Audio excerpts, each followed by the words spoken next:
Dear students, today we are going to study a concept called kinged demand curve. So, this kinged demand curve theory is related to oligopoly market situation. Okay, so let us look what this kinged demand curve theory says about.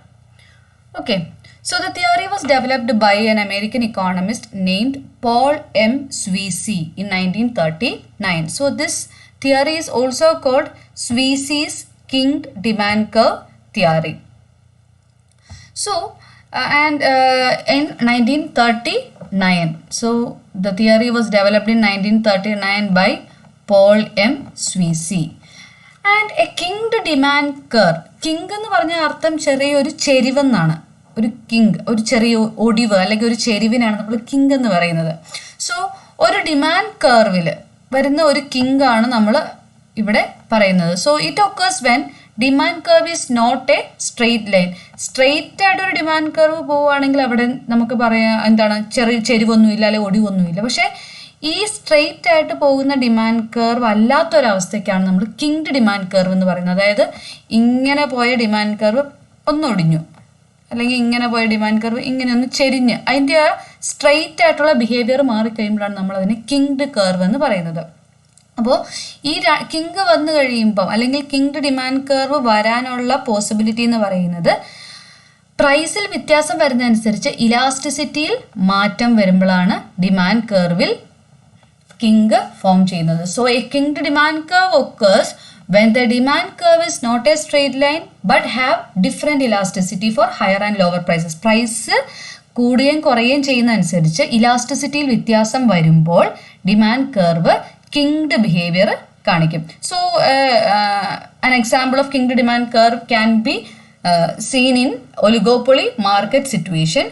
So in oligopoly market, the model of oligopoly suggests that prices are rigid. അപ്പോൾ oligopoly മാർക്കറ്റിൽ ഈ kinked demand curve theory പറയുമ്പോൾ അവിടെ ഉദ്ദേശിക്കുന്നത് ഇതാണ്, prices are rigid. ഒരു oligopoly മാർക്കറ്റിൽ price rigidity ഉണ്ട്. And that firms will face different effect for both increasing price and decreasing price. അപ്പോൾ ഒലിഗോപ്പൊളിയിൽ പ്രൈസ് റിജിഡാണ്. ഈ പ്രൈസിൽ ഇൻക്രീസോ ഡിക്രീസോ വന്നു കഴിഞ്ഞാൽ ഫേംസിന് അതിൻ്റെ റിസൾട്ട് ഡിമാൻഡിൽ വ്യത്യാസം വരും. അപ്പോൾ ഇൻക്രീസിങ് പ്രൈസിനും ഡിക്രീസിങ് പ്രൈസിനും ഒരു എഫക്റ്റ് ഉണ്ട്. സോ പ്രൈസ് റിജിഡിറ്റിയാണ് ഒലിഗോപ്പൊളി മാർക്കറ്റ് സിറ്റുവേഷനിൽ ഫോളോ ചെയ്യുന്നത്. Okay, so according to kinged demand curve hypothesis, demand curve facing an oligopolist has a king at the level of prevailing price. അപ്പോൾ exist ചെയ്യുന്ന ഒരു price ഉണ്ട് മാർക്കറ്റിൽ, അല്ലെങ്കിൽ ഫേംസ് ഫോളോ ചെയ്യുന്ന ഒരു പ്രൈസ് ഉണ്ട്, അതിനാണ് പ്രിവെയിലിംഗ് പ്രൈസ് എന്ന് പറയുന്നത്. ആ പ്രൈസിൽ നിന്നും എന്തെങ്കിലും ഒരു മാറ്റം വരുമ്പോൾ അല്ലെങ്കിൽ ആ ഒരു പർട്ടിക്കുലർ പ്രൈസിൽ ഒരു ഒടിവുണ്ടായിരിക്കും എന്നാണ് കിങ്ഡ് ഡിമാൻഡ് കർവ് ഹൈപ്പോത്തസിസ് പറയുന്നത്. ഏതാണോ നമ്മൾ സെലക്ട് ചെയ്യുന്ന ഫേം ചൂസ് ചെയ്യുന്ന പ്രൈസ്, ആ പ്രൈസ് പോയിന്റിൽ വെച്ച് ഒരു ഒരു ഡിമാൻഡ് കർവിൽ ഒരു ചെറിയ ഒടിവ് ഉണ്ടാവും എന്നാണ് നമ്മൾ ഹൈപ്പോത്തസിസ് പറയുന്നത്. So it occurs because rival firms will behave differently to price cut and price rise. അതായത് ഒരു ഫേം, നമ്മൾ നേരത്തെ തന്നെ പറഞ്ഞു ഒലിഗോപ്പൊളിയിൽ നമ്മൾ എപ്പോഴും റൈവൽ ഫേംസിൻ്റെ കാര്യം പറയും എന്ന് പറഞ്ഞു. ഈ റൈവൽ ഫേംസ് എന്താണ്, ഡിമാൻഡ് അല്ലെങ്കിൽ പ്രൈസിൽ, ഒരു ഫേം പ്രൈസിൽ വ്യത്യാസം ഇൻക്രീസ് ചെയ്യുകയും ഡിക്രീസ് ചെയ്യുകയും ചെയ്യുമ്പോൾ റൈവൽ ഫേംസ് ഡിഫറെൻ്റ് ആയിട്ടാണ് ബിഹേവ് ചെയ്യുന്നത്. എന്ന് പറഞ്ഞാൽ പ്രൈസ് ഇൻക്രീസ് ചെയ്യുമ്പോൾ റൈവൽ ഫേമും, അതായത് ഒരു ഫേം പ്രൈസ് ഇൻക്രീസ് ചെയ്യുമ്പോഴും ഡിക്രീസ് ചെയ്യുമ്പോഴും റൈവൽ ഫേം അതേപടി പ്രൈസ് ഇൻക്രീസും ഡിക്രീസും ഫോളോ ചെയ്യുന്ന ഒരു പാറ്റേൺ അല്ല നമുക്ക് കാണാനായിട്ട് പറ്റുന്നത്. അപ്പോൾ നമ്മളതിനെ കൂടുതലായിട്ട് നമ്മൾ ഫിഗറൊക്കെ വെച്ച് പറയുമ്പോൾ കുറച്ചുകൂടി ക്ലിയർ ആവും. So basically this king exist because of 2 reason. അപ്പോൾ 2 പ്രധാനപ്പെട്ട റീസൺ ഉള്ളത് കൊണ്ടാണ് ഇങ്ങനെ ഒരു കിങ് വരുന്നത്. ദാറ്റ് ഈസ് പ്രിവെയിലിംഗ് പ്രൈസ് ലെവലിൻ്റെ മേളിലുള്ള പ്രൈസ് എന്ന് പറയുന്നത് ഹൈലി ഇലാസ്റ്റിക് ആയിരിക്കും. പ്രിവെയിലിംഗ് പ്രൈസിൻ്റെ താഴെയുള്ള പ്രൈസ് എന്ന് പറയുന്നത് ഇൻഇലാസ്റ്റിക് ആയിരിക്കും. അപ്പോൾ ഒരേ ഡിമാൻഡ് കർവിൽ എക്സിസ്റ്റിംഗ് നമ്മൾ ഫോളോ ചെയ്യുന്ന പ്രൈസിനേക്കാൾ കൂടിയ പ്രൈസ് വരുമ്പോൾ ഡിമാൻഡ് ഇലാസ്റ്റിക്കും, കുറഞ്ഞ പ്രൈസ് വരുമ്പോൾ ഡിമാൻഡ് ഇൻഇലാസ്റ്റിക്കും. അപ്പോൾ ഒരേ ഡിമാൻഡ് കർവിൽ തന്നെ ഇലാസ്റ്റിസിറ്റിയും ഉണ്ട്, ഇൻഇലാസ്റ്റിസിറ്റിയും ഉണ്ട്. അപ്പോൾ ആ ഇലാസ്റ്റിസിറ്റി ഇൻഇലാസ്റ്റിസിറ്റിയും വരുന്ന പോയിന്റ് എന്ന് പറയുന്നത് ഈ കിങ് അല്ലെങ്കിൽ നമ്മൾ ചൂസ് ചെയ്യുന്ന പ്രൈസിൻ്റെ മേളിലുള്ള ഭാഗവും താഴെയുള്ള ഭാഗവും വെച്ചിട്ടാണ്. അപ്പോൾ അവിടെയാണ് കിങ് എക്സിസ്റ്റ് ചെയ്യുന്നത്. There are mainly two assumptions when we are dealing with this kingdom theory. First is, if a firm lower the price, അതായത് എക്സിസ്റ്റ് ചെയ്യുന്ന ഒരു പ്രൈസ് ഉണ്ട്, അതിനേക്കാളും കുറഞ്ഞ പ്രൈസിൽ ഒരു ഫേം ചൂസ് ചെയ്താൽ റൈവൽ ഫേംസ് അവരെ ഫോളോ ചെയ്യും. അതിൻ്റെ കാരണം എന്നാന്ന് വെച്ചിട്ടുണ്ടെങ്കിൽ, ഒരു ഒലിഗോപ്പൊളിസ്റ്റ് ഫേം പ്രൈസ് കുറച്ചു, ഒരാൾ പ്രൈസ് കുറയ്ക്കുമ്പോൾ ഓട്ടോമാറ്റിക്കലി പെട്ടെന്ന് തന്നെ റൈവൽ ഫേംസ് ഉണ്ട്. റൈവൽ ഫേംക്കറിയാം പ്രോഡക്റ്റ് ക്ലോസ് സബ്സ്റ്റിറ്റ്യൂട്ട്സ് ആണ്, അല്ലെങ്കിൽ സെയിം പ്രോഡക്റ്റ് ആണ്. അപ്പോൾ ഒരു ഫേം പ്രൈസ് കുറച്ചാൽ മറ്റു ഫേംസും പെട്ടെന്ന് പ്രൈസ് കുറച്ചില്ലെങ്കിൽ അവിടെയുള്ള കസ്റ്റമേഴ്സും കൂടി ഈ പ്രൈസ് കുറച്ച ഫേമിലോട്ട് വരും. അതുകൊണ്ട് എന്താണ്, റൈവൽ ഫേംസും പെട്ടെന്ന് തന്നെ ആ പ്രൈസ് റിഡക്ഷൻ എടുക്കും. അപ്പോൾ ഒരു ഫേം പ്രൈസിൽ കുറച്ച് കഴിഞ്ഞാൽ കോമ്പറ്റീറ്റേഴ്സ് വിൽ ഫോളോ ഹിം. അപ്പോൾ കോമ്പറ്റീറ്റേഴ്സും പ്രൈസ് കുറയ്ക്കും. തിരിച്ച് ഒരു ഫേം പ്രൈസ് ഇൻക്രീസ് ചെയ്തു, ഒരു ഫേം പ്രൈസ് ഇൻക്രീസ് ചെയ്താൽ competitors will not follow him. അതാണ് നമ്മൾ നേരത്തെ പറഞ്ഞത്, പ്രൈസ് ഇൻക്രീസ് ചെയ്യുമ്പോൾ ഡിക്രീസ് ചെയ്യുമ്പോഴും ഒരുപോലെയല്ല കോമ്പറ്റീറ്റേഴ്സ് ബിഹേവ് ചെയ്യുന്നത്. പ്രൈസ് ഇൻക്രീസ് ചെയ്യുമ്പം കോമ്പറ്റീറ്റേഴ്സ് അത് ഫോളോ ചെയ്യില്ല. കാരണം എന്താണ്, ഒരാൾ പ്രൈസ് ഇൻക്രീസ് ചെയ്താൽ ആ കോമ്പറ്റീറ്റേഴ്സിനറിയാം അവിടെ പ്രൈസ് ഇൻക്രീസ് ചെയ്തു, അപ്പോൾ നമ്മുടെ പ്രൈസാണ് കുറഞ്ഞു നിൽക്കുന്നത്, അപ്പോൾ അവിടുത്തെ കസ്റ്റമേഴ്സും കൂടി ഇങ്ങോട്ട് വരാനുള്ള പോസിബിലിറ്റി ഉണ്ട്. അപ്പോൾ അതുകൊണ്ട് തന്നെ പ്രൈസ് ഇൻക്രീസ് ചെയ്യുമ്പോൾ കോമ്പറ്റീറ്റേഴ്സ് ആ ഇൻക്രീസിങ് പ്രൈസിനെ ഫോളോ ചെയ്യാനായിട്ട് താല്പര്യപ്പെടുകയില്ല. അപ്പോൾ ഈ ഒരു രണ്ട് തരത്തിലുള്ള ബിഹേവിയർ ആണ് ഫേംസിന് ഉള്ളത്. Thus a kinked demand curve represents the behavior pattern of oligopolistic organizations in which rival firms lower the price to secure market share, but they are not ready to increase the price. അപ്പോൾ ഒരു firm price കുറച്ചാൽ ബാക്കി firms എല്ലാം കുറയ്ക്കും, പക്ഷെ ഒരു firm price കൂട്ടിയാൽ ബാക്കി ഫേംസ് എല്ലാം പ്രൈസ് കൂട്ടാനായിട്ട് പോവില്ല. So this is the assumption upon which kinked demand curve theory is formed. So this is the basic diagram of A kinked demand curve. Basically ഇതാണ് നമ്മുടെ ഡിമാൻഡ് കർവ്. കണ്ടോ, ഇവിടെ വന്നപ്പോൾ കെ എന്ന് പറഞ്ഞ പോയിന്റിൽ ഒരു ചെരിവ് വന്നു. ഇതാണ് ബേസിക് ആയിട്ടുള്ള കിങ്ഡ് ഡിമാൻഡ് കർവ് എന്ന് പറയുന്നത്. അപ്പോൾ ഈ കെ എന്ന് പറയുന്ന പോയിന്റ് അല്ലെങ്കിൽ ഒ പി എന്ന് പറയുന്നതാണ് നമ്മുടെ പ്രിവെയിലിംഗ് പ്രൈസ്. ഇതിന് മേളിലോട്ട് ഡിമാൻഡ് ഇലാസ്റ്റിക് ആയിരിക്കും, ഇതിന് താഴോട്ട് ഡിമാൻഡ് ഇൻഇലാസ്റ്റിക് ആയിരിക്കും. അപ്പോൾ ഡിമാൻഡിൻ്റെ ബിഹേവിയർ ഈ കിങ് ഫോം ചെയ്യുന്ന പ്രിവെയിലിംഗ് പ്രൈസിൻ്റെ മേളിലും താഴെയും രണ്ട് ബിഹേവിയർ ആയിരിക്കും. So prevailing price O P, prevailing output O M. Upper segment അതായത് ഡി കെ എന്ന് പറയുന്ന അപ്പർ സെഗ്മെൻറ്റ് ഇലാസ്റ്റിക് ആണ് എന്ന് പറഞ്ഞാൽ പ്രൈസിൽ ചെറിയൊരു വ്യത്യാസം വന്നാൽ പോലും ഡിമാൻഡിൽ കാര്യമായ വ്യത്യാസം വരും. തിരിച്ച് കെ ഡി എന്ന് പറയുന്ന ലോവർ സെഗ്മെൻറ്റ് റിലേറ്റീവ്ലി ഇൻഇലാസ്റ്റിക് ആണ്. പ്രൈസ് ചെറുതായിട്ടൊന്ന് കുറഞ്ഞാലും അല്ലെങ്കിൽ പ്രൈസിൽ ചെറിയൊരു വ്യത്യാസം വന്നാലും കാര്യമായിട്ടുള്ള എഫക്റ്റ് ഡിമാൻഡിൽ വരുന്നില്ലാത്ത അവസ്ഥ. അപ്പോൾ അത് ഇൻഇലാസ്റ്റിക് ആയിരിക്കും. So the figure shows that if a firm rises the price then it experiences a large fall in sale. അതായത് ഒരു ഫേം ഈ പിയിൽ നിന്ന് ഇച്ചിരി ഒന്ന് മുകളിലോട്ട് വെച്ചാൽ തന്നെ ക്വാണ്ടിറ്റി ഒരുപാട് കുറയും, സെയിൽ ഒരുപാട് കുറഞ്ഞു പോകും.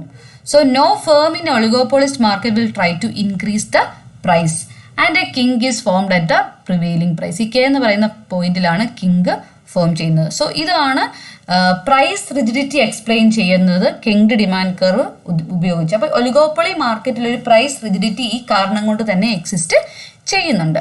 ഇത് നമുക്കിതൊരു ഡിഫറെൻറ്റ് സിറ്റുവേഷനിൽ നോക്കണം. ഓക്കെ, അപ്പോൾ ആദ്യം നമ്മളിപ്പോൾ പറഞ്ഞത് തന്നെയാണ്, ഈ ഫിഗർ നമുക്കൊന്നുകൂടെ എക്സ്പ്ലെയിൻ ചെയ്യാം. ഡി കെ എന്ന് പറയുന്ന ഡിമാൻഡ് കർവ്, ഒ പി ആണ് എക്സിസ്റ്റിംഗ് പ്രൈസ്, ഒ എം ആണ് എക്സിസ്റ്റിംഗ് ക്വാണ്ടിറ്റി. സോ പ്രൈസിൽ ചെറിയൊരു ഇൻക്രീസ് വന്നു കഴിഞ്ഞാൽ പോലും സെയിൽ കാര്യമായിട്ട് കുറയും. കാരണം demand with respect to increase in price is highly elastic. ഇവിടെ ഹൈലി ഇലാസ്റ്റിക് ഭാഗമാണ് ഈ മേളിലോട്ട് പ്രൈസ് കൂടിക്കഴിഞ്ഞാൽ. പക്ഷേ താഴെ ഡി കെ എന്ന് പറയുന്ന പോയിന്റിൽ ഹൈലി ഇലാസ്റ്റിക് ആണ്. ഇനി താഴോട്ടുള്ള കെ ഡി എന്ന് പറയുന്ന പോയിന്റിൽ പ്രൈസ് ഹൈലി ഇലാസ്റ്റിക് അല്ല. അപ്പോൾ പ്രൈസിൽ ചെറിയൊരു കുറവ് വന്നാൽ നമ്മുടെ സെയിൽ ഒരുപാട് കൂടണമെന്ന് നിർബന്ധമൊന്നുമില്ല. പക്ഷേ പ്രൈസിൽ ചെറിയൊരു ഇൻക്രീസ് വന്നാൽ ഉറപ്പായിട്ടും അത് ഡിമാൻഡിൽ അല്ലെങ്കിൽ സെയിലിൽ കാര്യമായൊരു എഫക്റ്റ് വരും. So expected competitive reaction pattern. ഇപ്പോൾ ഇവിടെ ഒരു കിങ്ഡ് ഡിമാൻഡ് കർവ് എന്ന് പറയുന്നത് ഡി KD ആണ് നമ്മുടെ കിങ്ഡ് ഡിമാൻഡ് കർവ് എന്ന് പറയുന്നത്.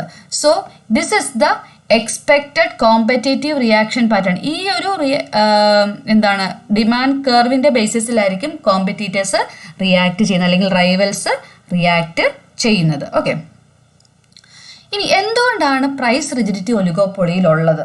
അതിൻ്റെ കാരണം നമ്മൾ ഓൾറെഡി ആ അസംഷനൊക്കെ പറഞ്ഞു. കാരണം പ്രൈസ് കൂടിക്കഴിഞ്ഞാൽ ബാക്കിയുള്ള ഫേംസ് പ്രൈസ് കൂട്ടുകയില്ല. അപ്പോൾ ഈ പ്രൈസ് കൂട്ടി ആദ്യത്തെ ഫേമിന് അത് നഷ്ടമാകും. പ്രൈസ് കുറച്ച് കഴിഞ്ഞാൽ ബാക്കി ഫേംസ് എല്ലാം പ്രൈസ് കുറയ്ക്കും. അന്നേരവും ആദ്യത്തെ ഫേമിന് പ്രത്യേകിച്ച് ലാഭകരമായിട്ടുള്ള കാര്യമൊന്നും കിട്ടുകയില്ല. അപ്പോൾ ഏറ്റവും നല്ലത് എന്താണ്? പ്രൈസ് റിജിഡായിട്ട് തന്നെ വെക്കുന്നതാണ്. അപ്പോൾ ഇതാണ് നമുക്കിനി എക്സ്പ്ലെയിൻ ചെയ്യാനായിട്ട് ഉള്ളത്. So oligopolist will not gain a large share of market by reducing price. അപ്പോൾ അതുകൊണ്ടാണ് പ്രൈസ് കുറച്ചു എന്ന് വെച്ചാൽ കുറയ്ക്കുന്ന ഫേമിന് കാര്യമായിട്ടുള്ള ഒരു പ്രോഫിറ്റ് ഒന്നും കിട്ടുകയില്ല. തിരിച്ച് ഒലിഗോപോളിസ്റ്റ് പ്രൈസ് കൂട്ടിക്കഴിഞ്ഞാൽ അയാൾക്ക് ഗുണമൊന്നും കിട്ടുകയില്ല. Thus rigid prices are explained in kinked demand curve theory. So here we have to look upon change in cost and oligopoly price. കോസ്റ്റിൽ വന്ന മാർജിനൽ കോസ്റ്റിൽ ഒരു വ്യത്യാസം വരുമ്പോൾ എന്താണ് അവിടുത്തെ എഫക്റ്റ് ഒലിഗോപ്പൊളി പ്രൈസിലുള്ളത്?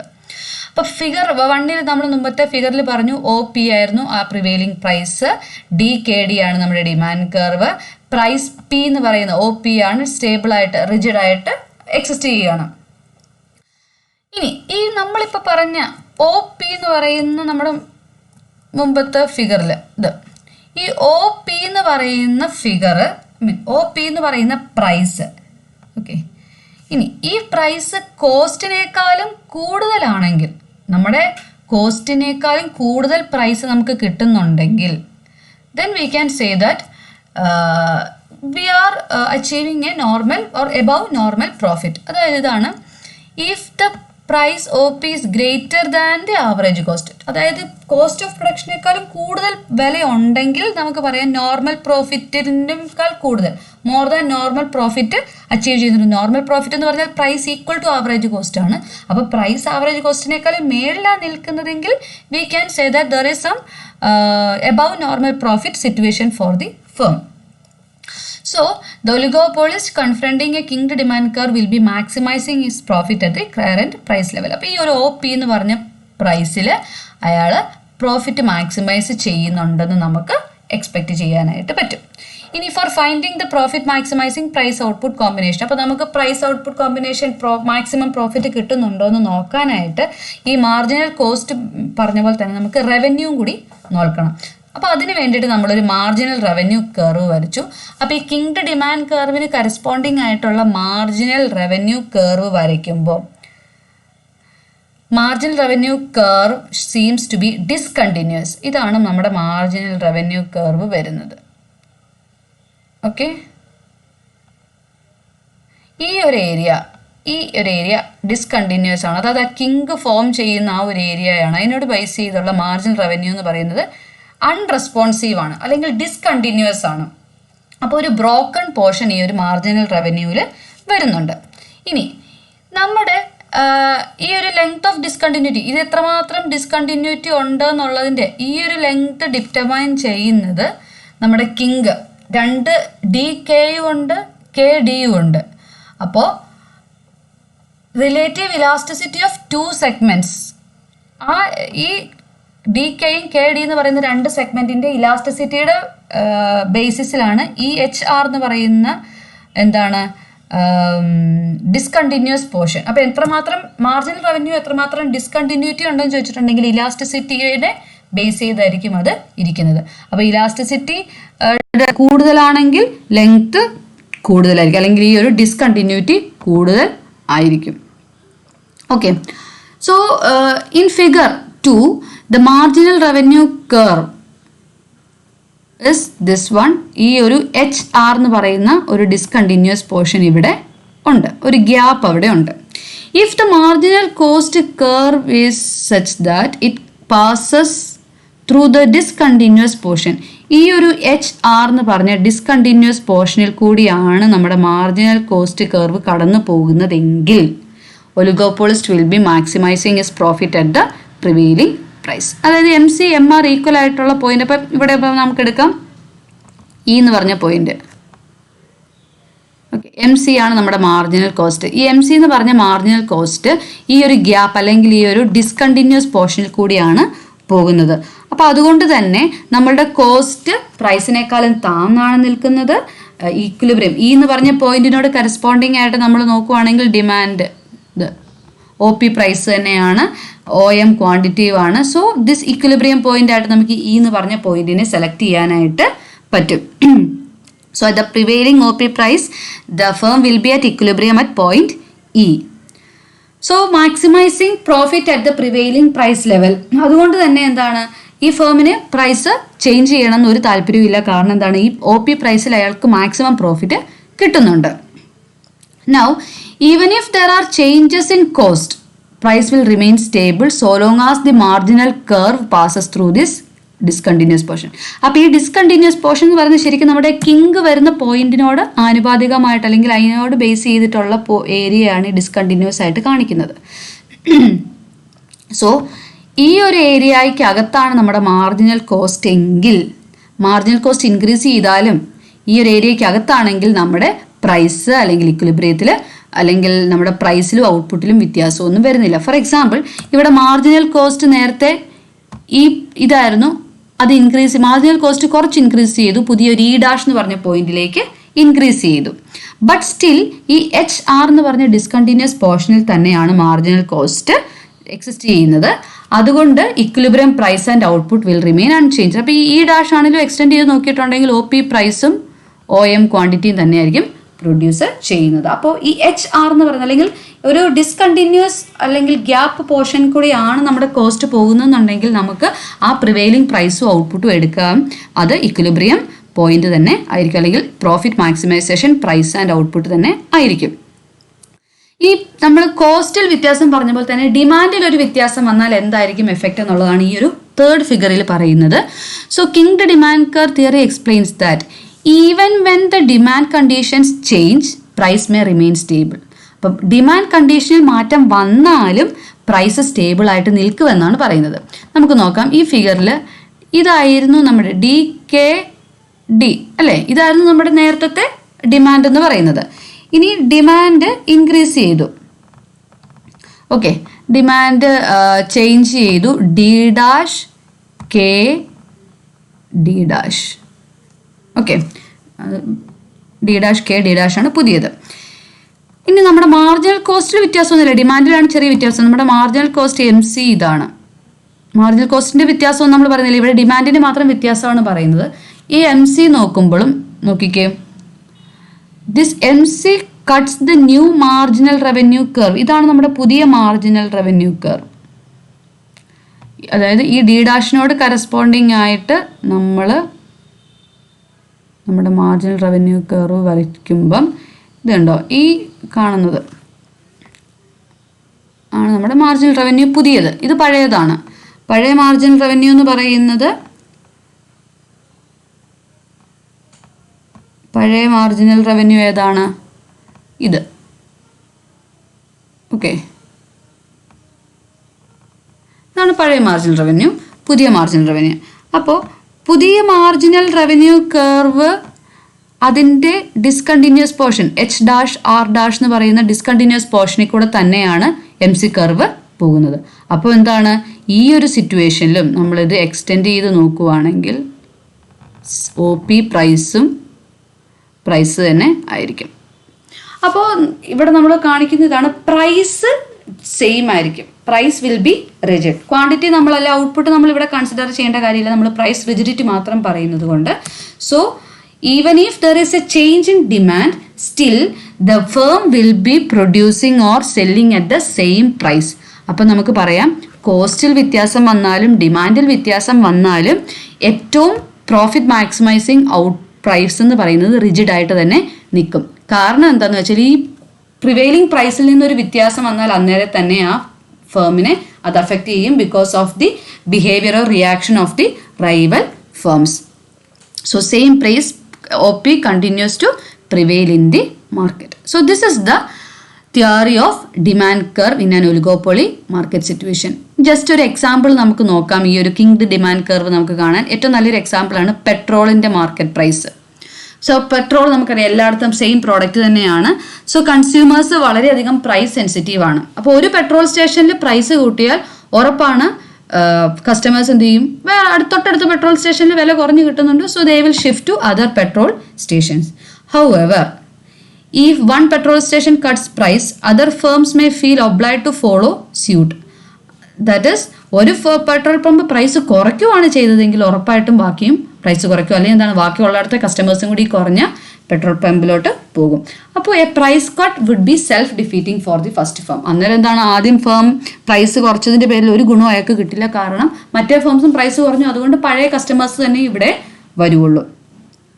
ഇനി ഇതിനകത്ത് ഈ കിങ്ഡ് ഡിമാൻഡ് കർവിലുള്ള ഒരു റിയലിസ്റ്റിക് ഫാക്ടർ നമ്മൾ നോക്കുകയാണെങ്കിൽ there are some other factors that is affecting the demand. For example, firms may have a degree of brand differentiation. അപ്പോൾ ബ്രാൻഡ് ഡിഫറൻസിയേഷൻ ഒരു വലിയ എന്താണ് ഇൻഫ്ലുവൻസ് ഉണ്ട്. For example, mobile phone companies can increase the price of the phone, but consumers are willing to pay because the price is not the dominant factor. അപ്പോൾ ഒരു mobile phone company അവരവരുടെ ഫോണിൻ്റെ price കൂട്ടിയാൽ വേറെ പല കമ്പനികളും അല്ലെങ്കിൽ പല കമ്പനികളിലും ഒരേ സാധനം, എല്ലാവരും ഫോൺ തന്നെയാണ് നമുക്ക് തരുന്നതെങ്കിലും നമ്മൾ ഏതെങ്കിലും ഒരു പർട്ടിക്കുലർ കമ്പനിയാണ് നമ്മൾ പ്രിഫർ ചെയ്യുന്നതെങ്കിൽ അവർ പ്രൈസ് കൂട്ടിയാൽ നമ്മൾ ആ പ്രോഡക്റ്റ് മേടിക്കും. അല്ലെങ്കിൽ കസ്റ്റമേഴ്സിനെ അവർക്ക് നഷ്ടപ്പെടുകയില്ല. അതിൻ്റെ കാരണം അവിടെ പ്രൈസ് അല്ല പ്രധാനപ്പെട്ട ഫാക്ടർ. അതിന് പകരം അതിൻ്റെ ഫീച്ചേഴ്സ്, അല്ലെങ്കിൽ അതിൻ്റെ ക്യാമറ, അല്ലെങ്കിൽ അതിൻ്റെ മെമ്മറി, ഇങ്ങനെയുള്ള സ്റ്റോറേജ് ഫെസിലിറ്റി, ഇങ്ങനെയൊക്കെ ഉള്ള കുറേ ഫാക്ടേഴ്സാണ് അവിടെ പ്രധാനമായിട്ട് നോക്കുന്നത്. അപ്പോൾ എന്താണ്, അവിടെ പ്രൈസ് അല്ല ഡിറ്റർമൈനിങ് ഫാക്ടർ. അങ്ങനെ വരുന്ന സിറ്റുവേഷനിൽ പ്രൈസ് റിജിഡിറ്റി നമുക്ക് പറയാനായിട്ട് പറ്റില്ല. കാരണം പ്രൈസ് ഇൻക്രീസ് ചെയ്താലും കസ്റ്റമേഴ്സിനെ, ഈ പറയുന്ന പല മൊബൈൽ ഫോൺ കമ്പനിയുടെയും കാര്യം എടുത്താൽ കസ്റ്റമേഴ്സിനെ അവർക്ക് നഷ്ടപ്പെടില്ല. Because customers want that particular brand product. അതുപോലെയാണ് ഈ പെട്രോൾ സ്റ്റേഷൻ്റെ കാര്യം നമ്മൾ നേരത്തെ പറഞ്ഞു. പക്ഷേ പെട്രോൾ സ്റ്റേഷനും ചില സിറ്റുവേഷനിൽ പെട്രോൾ സ്റ്റേഷൻ പ്രൈസ് ഇൻക്രീസ് ചെയ്താലും കസ്റ്റമേഴ്സിനെ നഷ്ടപ്പെടുകയില്ല. Because they have the best location. അതായത് ആ ഒരു ലൊക്കേഷൻ സ്പെസിഫിക് ആയിട്ട് ചിലപ്പം ആ ഒരു ഏരിയയിൽ കുറച്ച് ഏരിയ കൂടുതൽ എടുത്തിട്ടുള്ളിടത്ത് ഒരു പെട്രോൾ സ്റ്റേഷൻ മാത്രമേ ഉള്ളൂ. അവർ പ്രൈസ് കൂട്ടിയാലും ആ ഒരു ഏരിയയിൽ കൂടെ വരുന്ന വണ്ടികൾ അവിടെ കയറി പെട്രോൾ അടിക്കാതെ പറ്റില്ല. ബിക്കോസ് ഇലാസ്റ്റിക് ഡിമാൻഡിന് കാരണം അവിടെ നോക്കുന്നില്ല. പ്രൈസ് കൂടിയാലും ലൊക്കേഷൻ സ്പെസിഫിക് ആയിട്ട്. അപ്പോൾ അവിടെ പ്രൈസ് അല്ല പ്രധാനം, ആ ലൊക്കേഷനാണ് പ്രധാനം. അപ്പോൾ പ്രൈസിനേക്കാളും ഡോമിനേറ്റ് ചെയ്യുന്ന മറ്റ് ഫാക്ടേഴ്സ് ഉണ്ടെങ്കിൽ ഈ ഒരു പ്രൈസ് റിജിഡിറ്റി നമുക്ക് എത്രമാത്രം ഫോളോ ചെയ്യാൻ പറ്റുമെന്ന് പറയാൻ പറ്റില്ല. So this is the theory of kinked demand curve. Still there are some criticisms. Okay, first criticism എന്ന് പറയുന്നത് പ്രൈസ് റിജിഡിറ്റി എന്നുള്ള കോൺസെപ്റ്റിലാണ് ഈ തിയറി എംഫസൈസ് കൊടുത്തത്. പക്ഷേ എങ്ങനെ ഈ പ്രൈസ് ഡിറ്റർമൈൻ ചെയ്യുമെന്ന് തിയറിയിൽ പറയുന്നില്ല. പ്രോഫിറ്റ് മാക്സിമൈസിങ് പ്രൈസ് എങ്ങനെയാണ് ഡിറ്റർമൈൻ ചെയ്യുന്നത് എന്നുള്ളത് തിയറി പറയുന്നില്ല. ഡിറ്റർമൈൻ ചെയ്ത് വെച്ചിരിക്കുന്ന പ്രൈസ് റിജിഡ് ആയിരിക്കും എന്നുള്ള കോൺസെപ്റ്റ് മാത്രമേ എക്സ്പ്ലെയിൻ ചെയ്യുന്നുള്ളൂ. ഓക്കെ, പിന്നെ രണ്ടാമതൊരു അസംഷൻ ഉള്ളത് rival organisation follow price decrease എന്ന് ഈ ഒരു തിയറിയിൽ അസംഷൻ പറയുന്നുണ്ട്. പക്ഷേ അത് എപ്പോഴും എംപിരിക്കലി അത് ട്രൂ ആവണം എന്നില്ല. എല്ലാ റൈവൽ ഫേമും കൃത്യമായിട്ട് പ്രൈസ് കുറയ്ക്കണം എന്ന് നിർബന്ധമൊന്നും ഇല്ല. അപ്പോൾ ആ ഒരു അസംഷനും എംപിരിക്കലി നമ്മൾ ടെസ്റ്റ് ചെയ്താൽ കറക്റ്റ് ആകണം എന്ന് ഇല്ല. Then non price competition factors ഒന്നും ഇവിടെ കൺസിഡർ ചെയ്തിട്ടില്ല. നമ്മൾ പറഞ്ഞ പോലെ ബ്രാൻഡ് സ്പെസിഫിക് ആയിട്ടുള്ള അല്ലെങ്കിൽ മറ്റ് പ്രൈസ് അല്ലാണ്ടുള്ള കുറേ ഫാക്ടേഴ്സ് ഉണ്ട് കോമ്പറ്റീഷന് കാരണമാകുന്നത്. അപ്പോൾ നോൺ പ്രൈസ് കോമ്പറ്റീഷനെ കുറിച്ച് ഈ ഒരു തിയറിയിൽ പറഞ്ഞിട്ടില്ല. പ്രോഡക്റ്റ് ഡിഫറൻസിയേഷൻ, അഡ്വർടൈസിങ്, അങ്ങനെയുള്ള സെയിൽസ് പ്രൊമോഷൻ ആക്ടിവിറ്റീസ് ഒക്കെ വെച്ചുകൊണ്ടും കോമ്പറ്റീഷൻ കൊണ്ടുവരാനായിട്ട് പറ്റും. റൈവൽ ഫേംസിന് കോമ്പീറ്റ് ചെയ്ത് നിൽക്കാൻ പറ്റും. അപ്പോൾ അങ്ങനെയുള്ള ഫാക്ടേഴ്സ് ഒന്നും ഇവിടെ കൺസിഡർ ചെയ്തിട്ടില്ല. അതുപോലെ തന്നെ പ്രൈസ് ലീഡർഷിപ്പ്, കാർട്ടൽ പോലുള്ള ഫീച്ചേഴ്സിനെ കുറിച്ചൊന്നും പറയുന്നില്ല. അതായത് ഒലിഗോപോളിസ്റ്റിക് മാർക്കറ്റിൽ പ്രൈസ് ലീഡർഷിപ്പിൻ്റെ പ്രാധാന്യമുണ്ട്, അല്ലെങ്കിൽ കാർട്ടൽ അല്ലെങ്കിൽ എഗ്രിമെൻറ്റുകളൊക്കെ ഈ ഫേംസുകൾ തമ്മിൽ വെക്കുന്നതിനെ കുറിച്ചൊക്കെയുള്ള കാര്യങ്ങൾ ഒലിഗോപോളി മാർക്കറ്റിൻ്റെ ഫീച്ചേഴ്സാണ്. ആ ഒരു ഫീച്ചേഴ്സ് ഒന്നും സ്പെസിഫൈ ചെയ്യാതെയാണ് ഈ ഒരു തിയറി ഫോർമുലേറ്റ് ചെയ്യപ്പെട്ടിരിക്കുന്നത്. So these is the theory or story of kinked demand curve where വളരെ സിമ്പിളായിട്ട് നമുക്ക് പറയുകയാണെങ്കിൽ കിങ്ഡ് ഡിമാൻഡ് കർവ് എന്ന് പറയുന്നത് demand curve with different elasticities above the point of king and below the point of king. So this is the kinged demand curve theory. Thank you.